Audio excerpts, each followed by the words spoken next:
Assalamualaikum warahmatullahi wabarakatuh. Halo anak-anak semua. Hari ini kita akan belajar tema 6, subtema 1, pembelajaran ketiga dengan muatan IPS, Bahasa Indonesia, dan PPKN. Sebelum mulai belajar, mari kita berdoa terlebih dahulu. Berdoa dimulai. Berdoa selesai. Baik anak-anak, sudah siap untuk belajar hari ini? Kalau sudah siap, mari kita mulai belajarnya. Siapa di sini yang suka dengan membaca buku? Wah, jika kalian suka membaca buku, itu bagus sekali. Buku itu merupakan salah satu sumber informasi, apalagi buku pengetahuan. Buku pengetahuan biasanya berisi informasi tentang peristiwa alam yang terjadi di sekitar kita. Seluruh makhluk hidup yang ada di bumi itu saling berhubungan. Makhluk hidup dapat hidup dari lingkungan alam, karena alam menyediakan semua kebutuhan bagi makhluk hidup. Di lingkungan alam itu terdapat benda hidup dan juga benda mati. Antara benda hidup dan benda mati ini, keduanya saling berhubungan satu sama lain. Nah, apa saja itu benda hidup? Benda hidup itu adalah manusia, hewan, dan juga tumbuhan. Sedangkan benda mati, contohnya seperti air, udara, kemudian batu, tanah, dan lain-lain. Nah, benda mati itu dapat memengaruhi benda hidup. Seperti apa benda mati yang dapat memengaruhi benda hidup itu? Diperhatikan baik-baik contohnya. Jenis tanah, suhu, dan curah hujan di suatu tempat itu dapat memengaruhi tanaman dan tumbuhan di daerah tersebut. Perhatikan di sini, tanah, suhu, dan curah hujan ini adalah benda mati. Nah, namun benda mati ini dapat memengaruhi tanaman dan tumbuhan di suatu daerah. Ya, jadi ini contoh benda mati yang dapat memengaruhi benda hidup. Begitu pula benda hidup ini dapat memengaruhi benda mati. Seperti apa contohnya? Nah, daerah yang banyak tumbuhannya akan menjadi lebih sejuk dan memiliki air tanah yang berlimpah. Nah, di sini benda hidupnya adalah tumbuhan. Jika suatu daerah ini memiliki banyak tumbuhan, maka udaranya akan lebih sejuk. Sedangkan udara tersebut dan juga air adalah benda mati. Namun, benda mati tersebut dapat dipengaruhi oleh benda hidup, yaitu tumbuhan.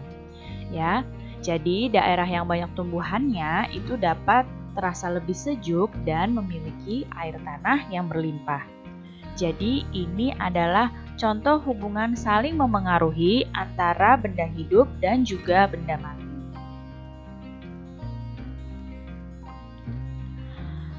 Hubungan manusia dengan lingkungan alam ini dibagi menjadi dua. Ada hubungan yang positif, contohnya manusia menanam pohon agar lingkungan kembali hijau.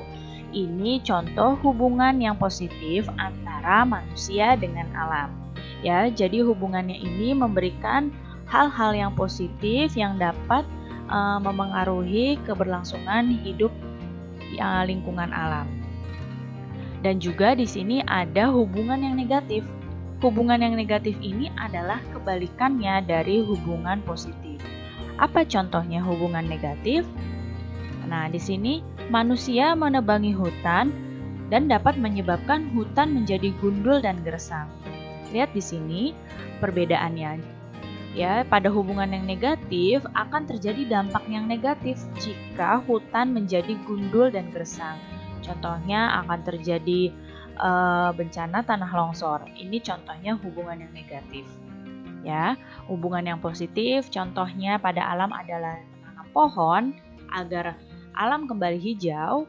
Kalau hubungan yang negatif contohnya kebalikannya, yaitu manusia menebangi pohon. Jadi ini adalah contoh hubungan antara manusia dengan alam.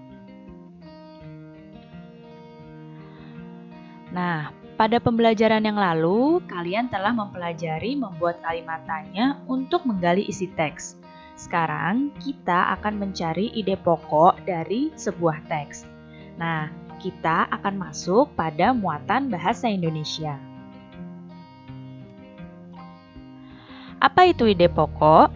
Ide pokok adalah gagasan utama dalam sebuah teks. Bagaimana cara menentukan ide pokok dari teks? Mari kita ingat kembali. Yang pertama, kalian harus membaca terlebih dahulu teks tersebut secara keseluruhan. Setelah kalian membaca teks tersebut secara keseluruhan, kalian carilah kalimat utama dari teks tersebut. Nah, jika kalian sudah menemukan kalimat utamanya, kalian tentukan inti dari kalimat utama. Kenapa tentukan inti dari kalimat utama? Karena ide pokok tersebut adalah inti dari kalimat utamanya. Ya. Sekarang, coba kalian baca terlebih dahulu teks di bawah ini dengan cermat.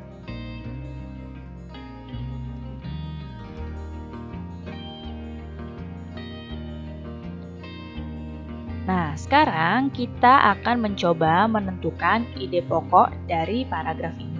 Paragraf yang pertama. Ya, di sini bisa kita lihat ide pokoknya dari paragraf pertama setelah kita baca baik-baik adalah makhluk hidup saling berhubungan dengan sesama makhluk dan lingkungan. Kalimat utamanya ini ada pada kalimat pertama. Nah, dari kalimat pertama ini kita ambil intinya, yaitu makhluk hidup saling berhubungan dengan sesama makhluk hidup dan lingkungannya. Kemudian, ide pokok paragraf kedua, di sini bisa kita tentukan bahwa kalimat utamanya ada pada kalimat yang pertama juga. Nah, kita ambil ide pokoknya adalah hubungan antara benda mati dan makhluk hidup. Jadi, seperti ini ya cara menentukan ide pokok dari sebuah teks. Tahukah kamu jika setiap anak di Indonesia itu memiliki hak yang wajib dipenuhi? Hak tersebut wajib dipenuhi oleh orang tua dan juga oleh masyarakat. Nah, sekarang kita akan masuk pada muatan PPKN. Apa saja hak-hak anak menurut Konvensi Hak Anak? Yang pertama, hak-hak anak adalah hak kelangsungan hidup. Kemudian, hak yang kedua adalah hak mendapatkan perlindungan dari diskriminasi, eksploitasi, kekerasan, dan keterlantaran. Jadi, anak-anak berhak untuk dilindungi dari hal-hal yang dapat membahayakan anak tersebut. Kemudian, ada hak tumbuh kembang. Di sini hak tumbuh kembang ini seperti memperoleh pendidikan, kemudian mendapatkan penghidupan yang layak untuk perkembangannya. Dan juga ada hak untuk berpartisipasi menyatakan pendapat. Jadi anak-anak pun dapat menyatakan pendapat. Nah, selain hak-hak anak, kalian juga memiliki hak-hak sebagai peserta didik. Hak yang pertama sebagai peserta didik adalah mendapatkan perlakuan sesuai dengan bakat, minat, dan kemampuan kalian. Kemudian, hak kalian adalah mendapatkan perlakuan sesuai dengan bakat minat, mengikuti program pendidikan yang bersangkutan, kemudian mendapatkan bantuan fasilitas belajar, pindah ke sekolah yang sejajar atau yang tingkatnya lebih tinggi sesuai dengan persyaratan, memperoleh penilaian hasil belajar, dan juga mendapatkan pelayanan khusus jika menyandang cacat. Baik anak-anak, cukup sekian ya penjelasan Ibu kali ini. Mudah-mudahan kalian dapat paham dan mengerti. Terima kasih anak-anak semua. Sampai jumpa lagi. Wassalamualaikum warahmatullahi wabarakatuh.